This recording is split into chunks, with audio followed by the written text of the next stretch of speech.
Bapak Ibu persekutuan yang diberkati Tuhan, selamat sore dan shalom. Ada sebuah kisah tentang seorang pria yang rajin sekali pergi ke gereja. Ia suka mendengar khotbah dan mendiskusikan kebenaran Alkitab. Ia dan keluarganya setia mengikuti kebaktian 2 kali setiap hari Minggu. Namun di rumahnya, pria ini adalah seorang yang kejam. Bahkan ia pernah memukul istrinya. Ketika mengetahui hal ini, pendetanya mencoba berbicara dengannya. Ia memperingatkan bahwa jika pria itu terus melakukan kekerasan, suatu kali kelak ia akan menjadi orang yang kesepian dan tidak dicintai. Namun pria itu hanya sekedar mendengar tapi tidak melakukannya. Ia menghiraukan apa yang dikatakan oleh pendeta itu. Akhirnya istrinya meninggal dan anak-anaknya pun menikah dan menolak ayah mereka. Perkataan pendeta itu benar-benar menjadi kenyataan. Saat ini ia kesepian dan ditolak oleh keluarganya. Dari kisah ini sesungguhnya mau bilang kepada kita bahwa kebanyakan kita, semua orang percaya, orang Kristen atau orang yang mengaku dirinya Kristen pasti sering mendengar firman Tuhan. Anak sekolah minggu mendengar firman Tuhan. Orang dewasa seperti kita juga mendengar firman Tuhan. Bahkan persekutuan kebaktian apapun pasti dengar firman. Apakah itu penting? Sangat penting. Apakah bermanfaat Bapak Ibu? Sangat bermanfaat. Karena firman adalah perkataan Allah. Tetapi tidak cukup saja kita sekedar mendengar. Dan oleh karena itu Bapak Ibu Saudara, firman Tuhan ini dengan tema utama kitab Yakobus adalah iman yang berhasil, yaitu iman yang dibutuhkan melalui perbuatan. Teks yang kita baca saat ini, Yakobus pasal 1 ayat yang ke-22 sampai ayat yang ke-27, berbicara tentang beberapa hal yang diperintahkan Tuhan, bukan sekedar mendengar saja. Pada saat ini ada 4 hal yang ingin saya sampaikan. Yang pertama mau bilang kepada kita bahwa mendengar saja, harus melakukannya.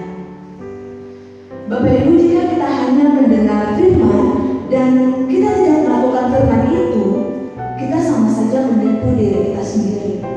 Artinya firman itu tidak ada bermanfaat bagi diri kita. Bapak Ibu, banyak firman Tuhan yang kita dengar tentang hidup dalam kasih, tapi kadang-kadang dalam realita hidup kita yang terjadi, kita masih hidup iri satu dengan yang lain. Kita mendengar firman tentang kasihilah musuhmu, tapi kenyataan di antara kita yang mungkin saja dalam satu persekutuan ada saling membenci.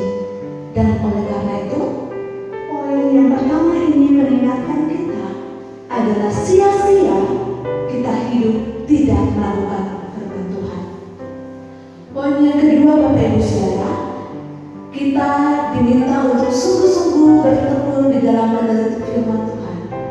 Jadi bukan sekedar datang ibadah atau sekedar berharap kepada khotbah-khotbah yang kita dengar Bapak Ibu Saudara, tapi sesungguhnya kita diminta untuk sendiri belajar firman Tuhan itu.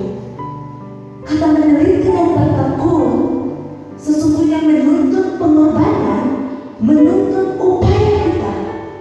Jadi baik kita mendengar firman Tuhan di gereja atau di kebaktian apapun, itu semuanya baik.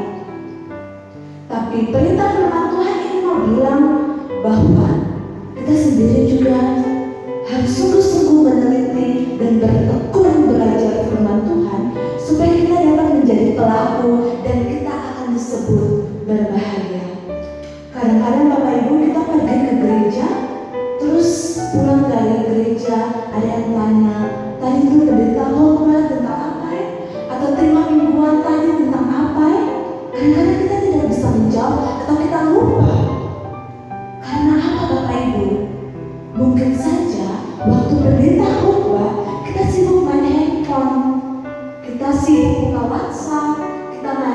Facebook, dan lain sebagainya. Ini adalah salah satu contoh yang tidak bertekun meneliti firman Tuhan. Poin yang ketiga, Bapak Ibu Saudara, yang firman Tuhan ini mau mengajarkan kepada kita berkaitan dengan teks ini adalah bahwa ibadah yang sejati itu adalah orang yang tahu menjaga lidahnya. Bapak Ibu, sing ada guna kalau atau pakai mulut yang sama memuji Tuhan, menyembah Tuhan, tapi mulut yang sama juga kita mengucapkan kata kotor, sumpah serapah, memaki orang, menjatuhkan orang, gosip orang, sing ada guna Bapak Ibu. Tapi mari kita pakai mulut kita ini untuk saling menghidupkan sesuai dengan tema minggu kita, hidup yang saling menghidupkan. Kalau tidak Bapak Ibu, kita menipu diri kita sendiri dan ibadah kita menjadi sia-sia.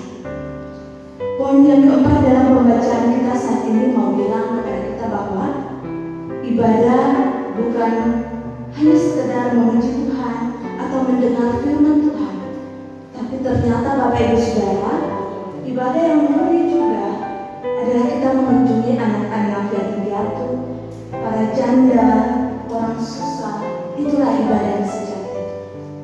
Jadi Bapak Ibu Saudara, bukan hanya ibadah seperti katong lakukan saat ini, tapi jauh daripada itu ada ibadah yang nyata, yang memerlukan tindakan kita, yang memerlukan reaksi kita, yaitu menolong orang susah, membantu orang yang kena musibah, dan lain sebagainya. Dan ada perintah terakhir bagi kita Bapak Ibu Saudara, bahwa semua yang kita lakukan tadi, kita harus menjaga diri kita supaya kita terhindar dan tidak dicemarkan oleh dunia. Dan oleh karena itu Bapak Ibu Saudara, kita telah belajar firman Tuhan hari ini. Firman Tuhan ini menjadi penolong kita supaya hidup kita lebih berkualitas, hidup kita lebih berkenan kepada Tuhan. Tuhan mengingatkan kita dan Bapak Ibu Saudara karena Dia mengasihi kita. Kalau ada hal-hal yang Tuhan tegur melalui pembacaan firman Tuhan kita hari ini, mari kita rubah hidup kita dan bertobat minta pengampunan Tuhan. Minta Roh Kudus memperbaharui hidup kita supaya kita menjadi orang-orang Kristen yang sejati. Tuhan kiranya menolong kita semua.